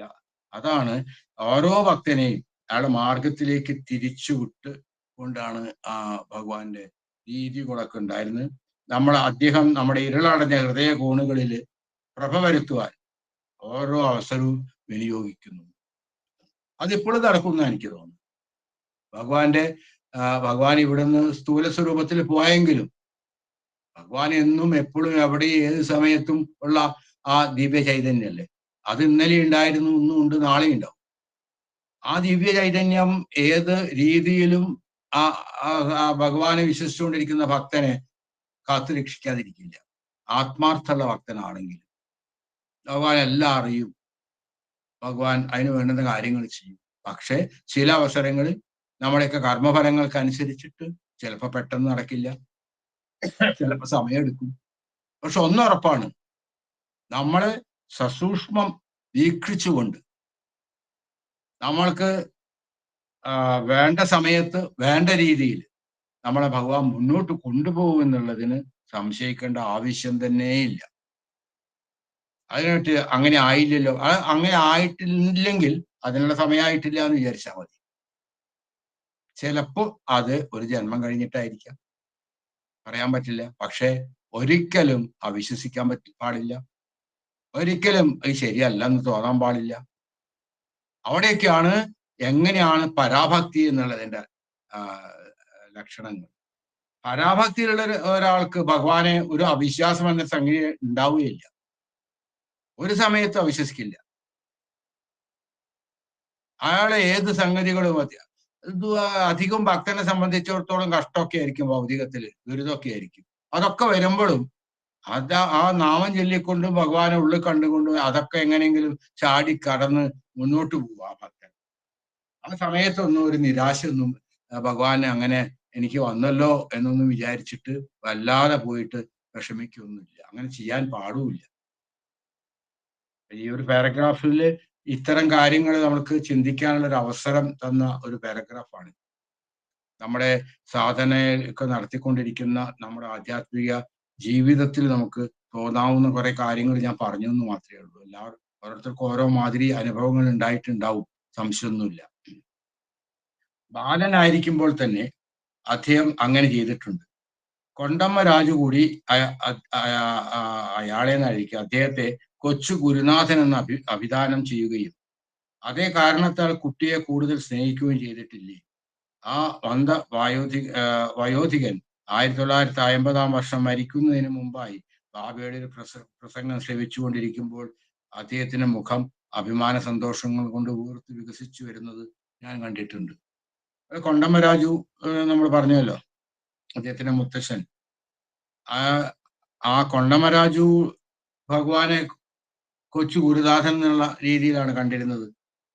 അങ്ങനെയാണ് അഭിവാദനം ചെയ്തിട്ടുണ്ടായിരുന്നു. അതേ സമയത്ത് കുട്ടിയാകുന്ന രീതിയിലല്ല കണ്ടിട്ടുള്ളത്, ഒരു ഗുരുശ്രേഷ്ഠൻ എന്ന രീതിയിലാണ് കണ്ടിട്ടുണ്ടായിരുന്നത്. അദ്ദേഹം മരിക്കുന്നതിന് മുമ്പായിട്ടൊക്കെ ഭഗവാന്റെ പ്രസംഗം കേട്ടുകൊണ്ടിരിക്കുമ്പോൾ അദ്ദേഹത്തിന്റെ മുഖമൊക്കെ അഭിമാനം കൊണ്ട്, ഇങ്ങനെ സന്തോഷം കൊണ്ട് എൻ്റെ ആ കൊച്ചുമകൻ ഈശ്വരൻ തന്നെ എന്ന വിചാരത്തിൽ അദ്ദേഹത്തിന്റെ മുഖം വികസിക്കുന്നതായിട്ട് കണ്ടു എന്നാ പറഞ്ഞു കസ്തൂരിസ്വാമി. അത്രയും ഉറപ്പാണ് അദ്ദേഹത്തിനൊക്കെ, കൊണ്ടമ്മരാജുവിനൊക്കെ. അത് വെങ്കവദൂതൻ അദ്ദേഹത്തിന് ഒരു സൂചന കണ്ട് കൊടുത്തതായിട്ടുള്ള കാര്യങ്ങളൊക്കെ നമ്മൾ മുമ്പ് ചിന്തിച്ചല്ലോ. അതിനൊക്കെ അദ്ദേഹത്തിന് ഉറപ്പാണ് ഇത് അവതാരമാണെന്ന്, ഒരു വിശ്വാസക്കുറവില്ല, ഒരിക്കലും ഒരു സംശയവും ഇല്ല. അപ്പൊ നമ്മൾക്കും അങ്ങനെ തന്നെയാ. നമ്മൾ അതിയായ ഭക്തിയോട് കൂടിയിട്ട് ഭഗവാനുള്ള നമ്മൾ ഭഗവാൻ എന്ത് ചെയ്താലും നമുക്ക് അത് വലിയ സന്തോഷം തരും. നമ്മൾ അതിനെപ്പറ്റി തന്നെ പറഞ്ഞുകൊണ്ടിരിക്കും. അത് ആ വിശ്വാസം എത്ര അധികം ഉണ്ടോ അതനുസരിച്ചിട്ട് അവിടെ ലോജിക്കില്ല, അവിടെ അതിന്റെ യുക്തിയിലേക്ക് കിടക്കുന്നില്ല. ഭഗവാൻ എന്തു പറഞ്ഞു എന്തു ചെയ്തു അത് പൂർണ്ണമായിട്ടുള്ള സന്തോഷം, നമ്മളെ സന്തോഷിപ്പിക്കുന്നതായിട്ടുള്ള കർമ്മങ്ങളും വാക്കുകളുമായിട്ട് മാറും. അപ്പൊ അതാണ് ഇവിടെ പറഞ്ഞത്. വിദ്യാലയത്തിൽ പഠിക്കുമ്പോൾ തന്നെ ഉണ്ണിട്ടാ സ്വാമി 1953 സ്വാമി 1953 വിജയദശമി ദിവസമാണ് പ്രശാന്തിയിലെത്തുന്ന ആദ്യമായിട്ട് പ്രഭാഷണം നടത്തുന്നത്. ആ പ്രഭാഷണമാണ് ഈ കൊണ്ടമ്മരാജു കേട്ടിട്ടുണ്ടാവുക. അതിപ്പോ ഇവിടെ 50-ാം വർഷം മരിക്കുന്നതിന് മുമ്പേനാ പറഞ്ഞത്. എനിക്ക് അതോടെ ഞാൻ അതാണോന്ന് സംശയിച്ച് പറയാതിരിക്കും. ആദ്യം അങ്ങനത്തെ ഫോർമലായിട്ടുള്ള പ്രഭാഷണം നടത്തിയത് 53-ന് ശേഷം. അതെ, 53-ല് വിജയദശമി ദിവസം. അതെ അതെ, അന്നാ ചെയ്തിട്ടുള്ളത്. ഇതൊക്കെ അതിന് മുമ്പത്തെ കാര്യങ്ങളാ പറയണത് ഇവിടെ. വിദ്യാലയത്തിൽ പഠിക്കുമ്പോൾ തന്നെ ഭാവസഹപാഠികളെ ബീഡി, സിഗരറ്റ് മുതലായ വലിക്കുന്ന കൃത്യങ്ങളിൽ നിന്ന് വിരമിപ്പിക്കാൻ ശ്രമിച്ചിരുന്നു. രാജസ താമസ ആഹാരങ്ങൾ സ്വീകരിക്കുന്നതിലുള്ള തന്റെ വെറുപ്പും പ്രകടമാക്കിയിട്ടുണ്ട്. സിനിമ കാണരുതെന്നും പറഞ്ഞു സ്നേഹിതരെ അതിൽ നിന്ന് വിലക്കും. ഭജനകൾ പാടാൻ അവരെ പ്രേരിപ്പിക്കും. വിഭൂതി ധരിക്കാനും ദേഹം വൃത്തിയാക്കി വെക്കാനും ഉപദേശിച്ചിരുന്നു. കമലാപുരത്തിലെ വിദ്യാലയത്തിൽ പഠിക്കുമ്പോൾ മദ്യപാനത്തിന്റെ ദൂഷ്യങ്ങൾ, അജ്ഞതയുടെ ഭയങ്കര ഫലങ്ങൾ, അസ്പൃശ്യരുടെ ദയനീയ നില, ഗ്രാമങ്ങളിലെ മത്സര മനോഭാവം കൊണ്ടുള്ള അധപ്പതനം, ഇവയെ സംബന്ധിച്ച് അദ്ദേഹം ഗാനങ്ങൾ രചിച്ചു. കുറെ കൊല്ലങ്ങൾക്ക് മുമ്പ് കാലം മാറുന്നു എന്നൊരു നാടകം എഴുതിയിരുന്നു. ഇതിൽ അനവധി നാടോടിപ്പാട്ടുകളുണ്ട്. പ്രതാപം ആർജിക്കാൻ ഇച്ഛിക്കുന്നവർ ജനങ്ങളുടെ ശ്രദ്ധയാകർഷിക്കുവാൻ ചെയ്യുന്ന കൗശലങ്ങളാണ് ഇതിലെ ഇതിവൃത്തം. ഒരു ജ്ഞാനിയും ദീർഘദർശിയുമായ കവിയുടെ കാവ്യരത്നങ്ങളെ ജനങ്ങൾ അവഗണിക്കുന്നതിനാൽ അയാളുടെ നില ശോചനീയമായി തീരുന്നു. വെറും കർഷകനൊഴികെ ബാക്കി ആരും അയാളെ വിലയ്ക്കുന്നില്ല. അയാളുടെ സന്താനങ്ങൾ അഗതികളായിത്തീരുന്നു. ശുഷ്കതൃണ സമാന പ്രകൃതികൾ അവരുടെ പേരിൽ പ്രതിക്രിയ ചെയ്യുന്നു. എന്തിന്? അവരുടെ അച്ഛൻ ധൈര്യസമേതം ചെയ്ത സത്യപ്രസ്താവന കേട്ട് വയ്യാതായിട്ടെങ്കിലും കാലം മാറുന്നു. സന്താനങ്ങൾ അധികാരസ്ഥാനത്തിൽ കയറുന്നു. സുവർണകാലം വീണ്ടും വരുന്നു. കവിയുടെ ഗാനങ്ങൾ അന്തരീക്ഷത്തിൽ മാറ്റൊരുക്കൊള്ളുന്നു. ഇത് വളരെ ഗംഭീരമായിട്ടുണ്ട്. ഇപ്പോ സിഗരറ്റ്, ബീഡി എന്ന കാര്യങ്ങളൊന്നും, മദ്യം ഒന്നും പാടില്ല എന്ന് സ്വാമി എത്രയോ ആവർത്തിച്ച് പറഞ്ഞിട്ടുണ്ട്. ആവർത്തിച്ച് പറഞ്ഞ കുറെ കാലങ്ങളിലൊക്കെ അതൊക്കെ നിർത്തിയവരൊക്കെ സ്വാമിയുടെ സദാമ പ്രവേശവേഷം തുടങ്ങിയവരെ എനിക്കറിയാം. തീരെ തൊടാത്തവരൊക്കെ അതിനുശേഷം ഇതൊക്കെ കഴിക്കാൻ തുടങ്ങി. എന്നിട്ടിപ്പോ പല വാദങ്ങളും പറയുന്നവരുണ്ട്. അങ്ങനെയൊന്നുമില്ല. കൽക്കട്ടയിലൊക്കെ മത്സ്യം കഴിക്കും, ബ്രാഹ്മണന്മാര് കഴിക്കും. ശ്രീരാമൻ വനവാസത്തിന് പോയപ്പോ മത്സ്യം കഴിച്ച കാര്യം പറയുന്നുണ്ടല്ലോ. കൊന്നു തിന്നിട്ട് ലക്ഷ്മണനോട് മൃഗത്തെ കൊന്നു വെക്കാൻ പറഞ്ഞിട്ടുണ്ടല്ലോ. ബൃഹദാരണ്യോപനിഷത്തിൽ ഈ ആജ്ഞവൽക്കൻ ഒരു കാളക്കുട്ടിയെ, ഏറ്റവും നല്ലൊരു കാളക്കുട്ടിയെ കൊന്ന് വെച്ച് കഴിച്ച കാര്യം പറയുന്നുണ്ടല്ലോ. എന്നൊക്കെ ആദ്യകാലങ്ങളിൽ ഭഗവാൻ ഉള്ളപ്പോൾ അതൊക്കെ കുറച്ചാ പറഞ്ഞിരുന്നെങ്കിൽ ഇപ്പൊ അതൊന്നും സാരമില്ല, അതൊന്നും ഇതായിട്ട് യാതൊരു ബന്ധവുമില്ല എന്ന് പറയുന്നവരൊക്കെ കൂടി വരുന്നു. കഷ്ടം എന്നല്ലാണ്ട് അതിനെന്താ ഉത്തരം പറയാം? ഭഗവാൻ പറഞ്ഞു കഴിഞ്ഞാൽ പല ആചാര്യന്മാരും ഇങ്ങനെ കർക്കശമായിട്ട് പറഞ്ഞിട്ടുണ്ടാവില്ല. കാരണം പല സ്ഥലങ്ങളിലും പല ആശ്രമങ്ങളിലും കുറെ എല്ലാം അഡ്ജസ്റ്റ്മെന്റ്സുകളാണ്. ഭഗവാൻ അഡ്ജസ്റ്റ്മെന്റ് ചെയ്യേണ്ട ആവശ്യമൊന്നുമില്ല. ഭഗവാനൊന്നും കോംപ്രമൈസ് ചെയ്യേണ്ട ആവശ്യമില്ല. ഏതാണ് ഉത്കൃഷ്ടമായത് അതാണ് ഭഗവാൻ പറയുള്ളൂ. ഇനിയിപ്പോ അത് നിങ്ങൾക്ക് ഇഷ്ടമല്ലെങ്കിൽ ഭഗവാന്റെ കൂടെ നിങ്ങൾ നിൽക്കണമെന്നൊന്നും ഭഗവാനില്ല. നമ്മൾ അറിഞ്ഞുകൊണ്ട് ഭഗവാന്റെ കൂടെ സ്നേഹിച്ച് നിൽക്കാനുണ്ടോ, ഭക്തിയോട് നിൽക്കുന്നുണ്ടോ, അവർക്ക് മുന്നോട്ട് പോവാം. അല്ലാത്തവർ കൂട്ടി ആളെ കൂട്ടണമെന്നൊന്നും, ആളെ കൂട്ടണമെങ്കിൽ ഭഗവാനെ ഏത് കാലത്ത് എന്തൊക്കെ ആക്കാമായിരുന്നു. ഒരു കാലത്ത് ആദ്യ കാലങ്ങളിലൊക്കെ ലക്ഷ്മണ മാഷൊക്കെ അറിയാലോ. ഞങ്ങൾക്ക് ഒരു പേപ്പറിൽ എന്തെങ്കിലും കൊടുക്കാനുള്ള അധികാരം ഉണ്ടായിരുന്നു, സമ്മതിക്കുമായിരുന്നു. ഒരു ന്യൂസോ അല്ലെങ്കിൽ ഭഗവാന്റെ ഒരു കാര്യമോ എത്ര കാലം ഞങ്ങളൊക്കെ എത്ര വിഷമിച്ചിട്ടുണ്ട്. ഇങ്ങനെ ഒരു അവതാരം അതിഗംഭീരമായിട്ട് ഇവിടെ വിരാജിച്ചുകൊണ്ടിരിക്കുന്ന കാര്യങ്ങൾ പേപ്പറിൽ കൂടി ഒന്നും അറിയിക്കാൻ സാധിക്കാത്തതായിട്ടുള്ളത്. പിന്നെയല്ലേ കുറെ കാലം കഴിഞ്ഞ ശേഷമല്ലേ അതൊക്കെ മെല്ലെ മെല്ലെ പുറത്തേക്ക് എടുക്കാൻ തുടങ്ങിയത്, ഈ ന്യൂസും കാര്യങ്ങളൊക്കെ. ആ കാലഘട്ടങ്ങളിലൊക്കെ ആയിരുന്നെങ്കിൽ അവിടത്തേക്ക് സ്ഥിതി എന്താവുമായിരുന്നു. പക്ഷെ ഭഗവാൻ എല്ലാത്തിനും ഒരു കണക്കുണ്ട്. ആ കണക്കിനനുസരിച്ചിട്ട് സംഗതികളൊക്കെ പോകുന്നു. നമ്മളെന്ത് വിചാരിച്ചിട്ട് ഒരു കാര്യമില്ല. ഭഗവാനെ പേരോ പ്രശംസയോ ഒന്നും ആവശ്യമില്ല. ഭഗവാന്റെ മുഴുവൻ സമയത്തും ഭഗവാന്റെ ഉള്ളിലുള്ള സങ്കല്പം എൻ്റെ ഭക്തന്മാര് കർമ്മബന്ധങ്ങൾക്കനുസരിച്ച് മുജ്ജന്മ സുഹൃതം കൊണ്ട് എന്നിലേക്ക് എത്തിപ്പെട്ട ഭക്തന്മാര് അങ്ങേയറ്റത്തെ ആധ്യാത്മിക രീതിയിൽ എത്തിയിട്ട് അവർ മോക്ഷമാർഗത്തിലേക്ക് അവർക്ക് എത്താൻ സാധിക്കട്ടെ എന്ന ആ മഹത്തായിട്ടുള്ള സങ്കല്പമാണ് സ്വാമിയുടെ. അതിനെങ്ങനെ ഹോൾസെയിലായിട്ട് ജനങ്ങൾ വരണമെന്നൊന്നും സ്വാമിക്കില്ല. സ്വാമിക്ക് ആ അന്ന് ഈ നിഷ്ഠയോടെ നിൽക്കുന്നവരുടെ കാര്യം മാത്രമാണ് ഏറ്റവും പ്രധാനം. സ്വാമി അതിനാ വന്നിട്ടുള്ളത്. ലോകം മുഴുവൻ സായി ഭക്തന്മാരാക്കണമെന്നൊന്നും സ്വാമിക്കില്ല. അത് നടക്കാത്ത കാര്യമാണ്. അത് നമ്മുടെ ഈ എന്താണ് ഉപനിഷത്തുകളും കാര്യങ്ങളും ഒക്കെ പഠിച്ചാൽ നമുക്ക് മനസ്സിലാവും. എല്ലാവർക്കും ഒരേമാതിരി ഈശ്വരീയമായ ഭാവത്തിലേക്ക് വരാൻ സാധിക്കുമോ? സാധിക്കില്ല. അപ്പൊ അതൊന്നുമില്ല. ആ ഒരു കാലഘട്ടത്തില് കൂടുതലായിട്ട് ആധ്യാത്മികത്തിന്റെ പ്രഭാവം കൂട്ടിയിട്ട് ലോകത്തിൽ നടന്നുകൊണ്ടിരിക്കുന്ന അധാർമികമായ കാര്യങ്ങളെ അതിനെ ന്യൂട്രലൈസ് ചെയ്യിക്കാനുള്ള സംഗതികൾക്ക് ഉതകുന്ന തരത്തിലുള്ള ഒരു ഭക്തന്മാരെയാണ് സ്വാമി സൃഷ്ടിച്ചുകൊണ്ടിരുന്നത്. അതിന് അവർക്ക് ഭാഗ്യം വേണം. നമ്മളൊക്കെ അവിടെ പോയിട്ടുണ്ടെങ്കിൽ അത് നമ്മളെ ഉജ്ജന്മ സുഹൃതം കൊണ്ടാണ്. നമുക്ക് തന്നെ നമ്മുടെയൊക്കെ എത്രയോ സ്വന്തം ഫ്രണ്ട്സിന്റെ കാര്യമൊക്കെ അറിയില്ലേ? ഭഗവാൻ ഒരു നോക്ക് കാണാൻ സാധിക്കാത്തവര്, നമ്മൾ എത്രയും പറഞ്ഞിട്ടും കൂടി പോവാൻ സാധിക്കാത്തവര്. അത്ര ബുദ്ധിമുട്ടൊന്നുമില്ലല്ലോ. രാത്രി ഇവിടുന്ന് പുറപ്പെട്ടാൽ അവിടെ എത്തി, അത്ര അങ്ങോട്ട് ദൂരമൊന്നുമില്ലല്ലോ. എന്നിട്ടും ഭഗവാൻ പോയ ശേഷം കരഞ്ഞിട്ടുള്ള ആൾക്കാരുണ്ട്, ഒന്ന് കാണാൻ സാധിക്കാതെ. പലതുകൊണ്ടും അവരുടെ സ്വന്തം കാര്യങ്ങൾ വരുമ്പോ പോവാൻ മടിച്ചു നിന്നിട്ട് അവസാനം കാണാൻ സാധിക്കാതെ സങ്കടപ്പെട്ടിട്ട് എത്ര പേരുണ്ടായി. അപ്പൊ അതൊന്നും അങ്ങനെയല്ല, കുറെ ആള് കൂട്ടലൊന്നും അല്ല സ്വാമിയുടെ കാര്യത്തിൽ പെട്ടത്. അപ്പോ അങ്ങനെ ഈ കാര്യങ്ങൾ, നല്ല കാര്യങ്ങളൊക്കെ പറഞ്ഞു കൊടുത്തു. വിഭൂതി ധരിക്കാൻ പറഞ്ഞിരുന്നു, ഭജന പാടാൻ ഉപദേശിച്ചു, മദ്യപാനത്തിന്റെ ദൂഷ്യങ്ങള്, അജ്ഞത. എന്താ അജ്ഞത? നേരത്തെ പറഞ്ഞ ജ്ഞാനമില്ലാത്ത അവസ്ഥ. ജ്ഞാനം നമുക്ക് സ്വതവേ ഉള്ളതാ. ആ സ്വതയുള്ള സ്ഥാനം ആത്മഭാവമാണ് നമുക്ക് ശരിക്കുള്ളത് ജനിക്കുമ്പോൾ. പക്ഷെ അതിനെ ഈ ലൗകികമായ ജീവിതത്തിലെ കാമക്രോധ മതലോക മത്സര്യാദികളായ മാലിന്യങ്ങൾ അതിന്റെ മുകളിൽ അടിഞ്ഞുകൂടുകയാണ്. എന്നിട്ട് അതിനെ നമ്മളിൽ നിന്ന് ആധ്യാത്മിക ഭാവത്തിൽ മാറി നമ്മൾ അജ്ഞരായി തീരുകയാണ്.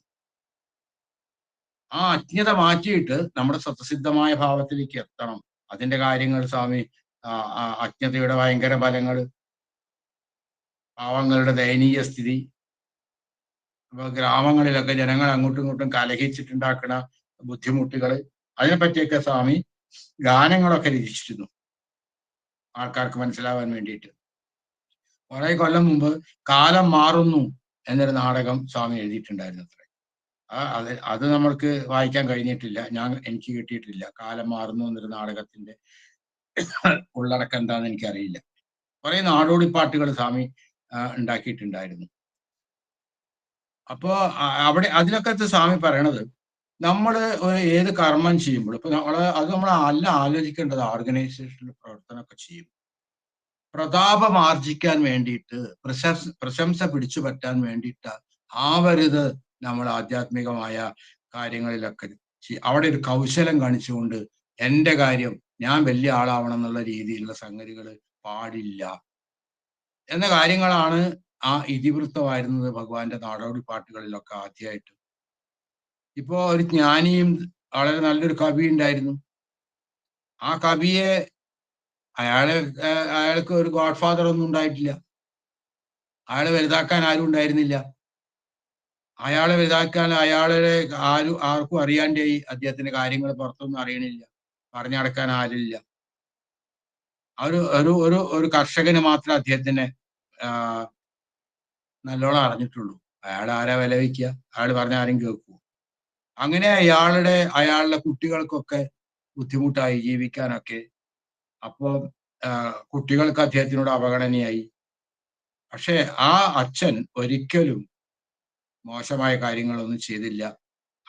അങ്ങനെ അവസാനം കാലം മാറി. അതായിരിക്കണം ആ കാലം മാറുന്നു എന്ന നാടകത്തിലെ സംഗതി. എപ്പോഴും ഒരേമാതിരി ആയിരിക്കില്ല. അങ്ങനെ ആത്മാർത്ഥമായിട്ട് പ്രവർത്തിച്ചിട്ടുണ്ടെങ്കിൽ, ആത്മാർത്ഥമായി സ്വാമിയെ വിശ്വസിച്ചിട്ട് പ്രശസ്തിക്കും പേരിനുമല്ലാതെ ആര് നിന്നിട്ടുണ്ടോ അവർക്ക് ആദ്യത്തിലൊക്കെ ചിലപ്പോൾ മുന്നോട്ട് വരാൻ സാധിച്ചു എന്ന് വരില്ല. അവരെ അടിച്ചമർത്തപ്പെട്ടിട്ടുണ്ടാവും ബാക്കിയുള്ളവർ. എന്നിട്ട് അവരൊക്കെ കയറി പോയിട്ടുണ്ടാവാം. ഇതെല്ലാം എല്ലാവരും അനുഭവിക്കുന്നതായിട്ടുള്ള, നമ്മളൊക്കെ സംഘടനാ തലത്തിലും ഒക്കെ അനുഭവിച്ചുകൊണ്ടിരിക്കുന്ന കാര്യങ്ങളാണ് ഈ പറയുന്നത്. ആരുമില്ല. പലപ്പോഴും തോന്നിയിട്ടുണ്ടാവാം, ഞാൻ ഇങ്ങനെയൊക്കെ ചെയ്തിട്ട് ഇതല്ലേ എന്റെയൊക്കെ അവസ്ഥ വന്നത് തോന്നിയിട്ടുണ്ടോ? ഇല്ല, പാടില്ല എന്നാണ് ഇപ്പോ ഇത് വായിച്ച് നമ്മൾ മനസ്സിലാക്കേണ്ടത്. ഒരിക്കലും പാടില്ല. ഭഗവാനെ അറിയാത്തെങ്കിലേ കാര്യങ്ങളുണ്ടോ? എന്നിട്ട് ഇവിടെ പറയാണ്, അങ്ങനെ കാലം കഴിഞ്ഞപ്പോ സംഗതികളൊക്കെ പുറത്തു വന്നു. അച്ഛന്റെ കാര്യങ്ങളൊക്കെ എല്ലാവർക്കും മനസ്സിലായി. അങ്ങനെ ആ കുട്ടികളൊക്കെ നല്ല അധികാര സ്ഥാനങ്ങളിലൊക്കെ എത്തി. അങ്ങനെ അവർക്ക് ഒരു സുവർണ കാലഘട്ടം വന്നു. എപ്പോഴും ഒരേമാതിരി ആവില്ലല്ലോ. ഒരു രാത്രിക്ക് ഒരു പകലുണ്ടാവും, സംശയമില്ല. അത് അനുസരിച്ച് നിഷ്ഠയോട് കൂടിയിട്ട് കാത്തിരിക്കണം എന്ന് മാത്രം. ഞാനിങ്ങനെ ആയില്ലേ, എനിക്കിങ്ങനെയല്ലേ വന്നത് എന്ന് വിചാരിക്കണ്ട. അങ്ങനെ ആയിട്ട് ഒരു വിഷമിച്ചിരിക്കേണ്ട ആവശ്യമൊന്നുമില്ല. സ്വാമി ഈശ്വരനാണെങ്കിൽ എപ്പോഴാണ് വേണ്ടത് ആ സമയത്ത് സ്വാമി ചെയ്യേണ്ടത് ചെയ്യും എന്ന് ഉറപ്പിരിക്കാൻ കഴിയണം.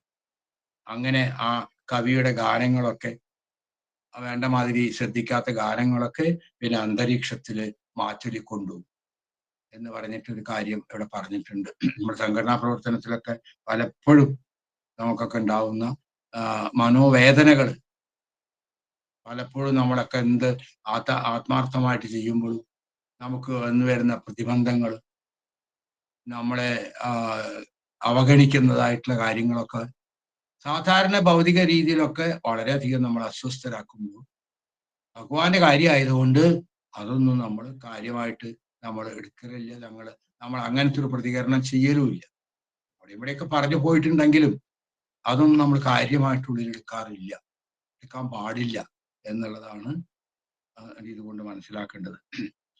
ബാബയുടെ ചെറുപ്പകാലത്ത് ഗ്രാമത്തിൽ നാടകം അഭിനയിക്കുമ്പോൾ ഗ്രാമീണർ ബാബയോട് കഥയിലെ സംഭാഷണം എഴുതി കൊടുക്കുവാൻ ആവശ്യപ്പെടാറുണ്ടായിരുന്നു.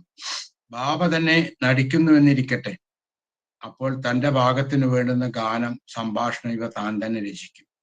ഈ ഘട്ടങ്ങൾ ധാർമ്മിക മൂല്യങ്ങളിൽ മികച്ചു നിന്നിരുന്നു. ഇവയ്ക്ക് നാടകത്തിലെ മറ്റു ഭാഗങ്ങളെക്കാൾ പ്രാധാന്യം ലഭിച്ചിരുന്നു.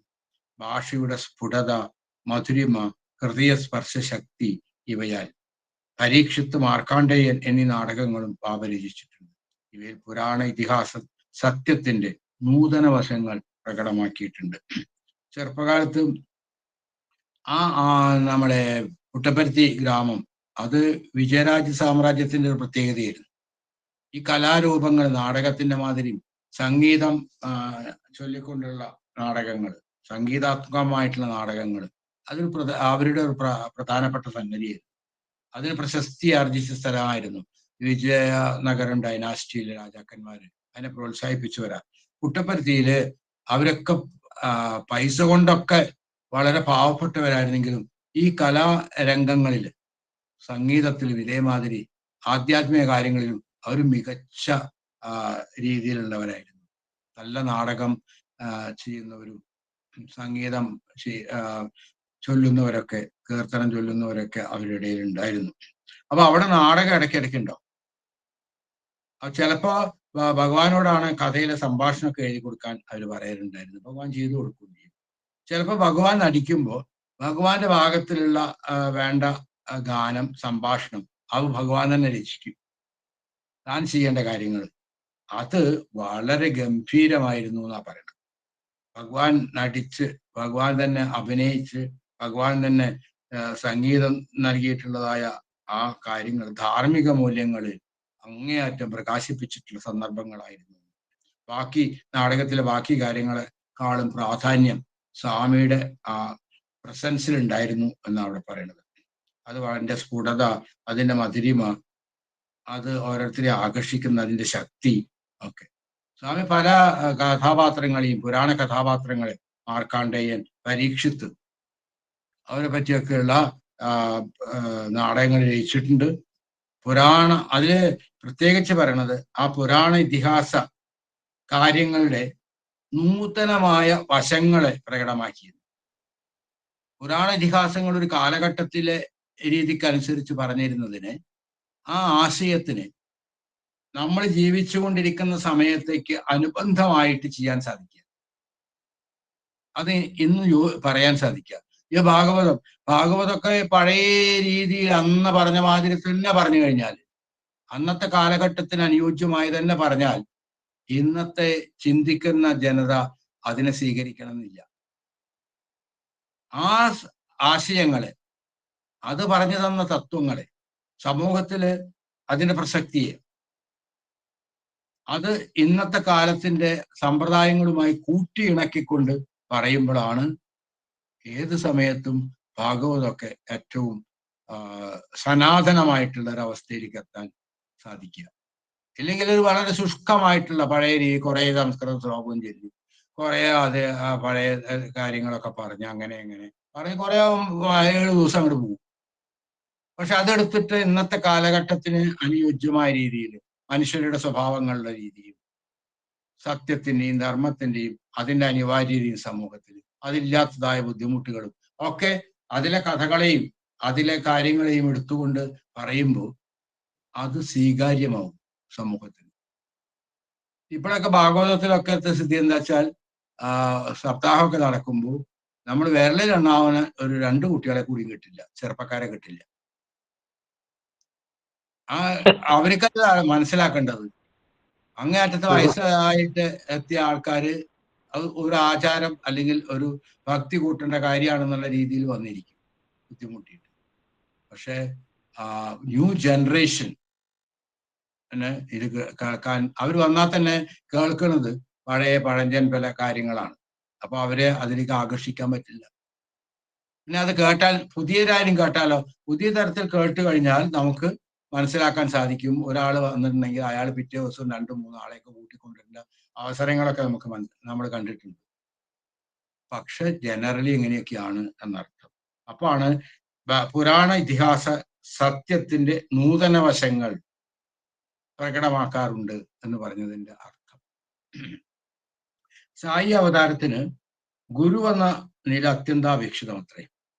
ഞാൻ ഒരിക്കലും കഴമ്പില്ലാത്ത കാര്യങ്ങൾ പറയാറില്ല, നന്മ വരുത്താത്ത പ്രവൃത്തി ചെയ്യാറില്ല എന്ന് അദ്ദേഹം ഒരിക്കൽ പ്രസ്താവിച്ചിരിക്കുന്നു. സായിര, ഞാന് നിങ്ങൾക്ക് ഒരു പ്രോഗ്രാം ഉണ്ടല്ലോ 9 മണിക്ക്. അപ്പൊ ഞാൻ നീട്ടിക്കൊണ്ടായാലും ശരിയല്ല. ഇത് കഴിഞ്ഞിട്ട് ചെറിയ വേണ്ടേ? അതുകൊണ്ട് ഞാനിപ്പം ഇവിടെ നിർത്തട്ടെ. 5 മിനിറ്റ് അല്ലേ ഉള്ളൂ.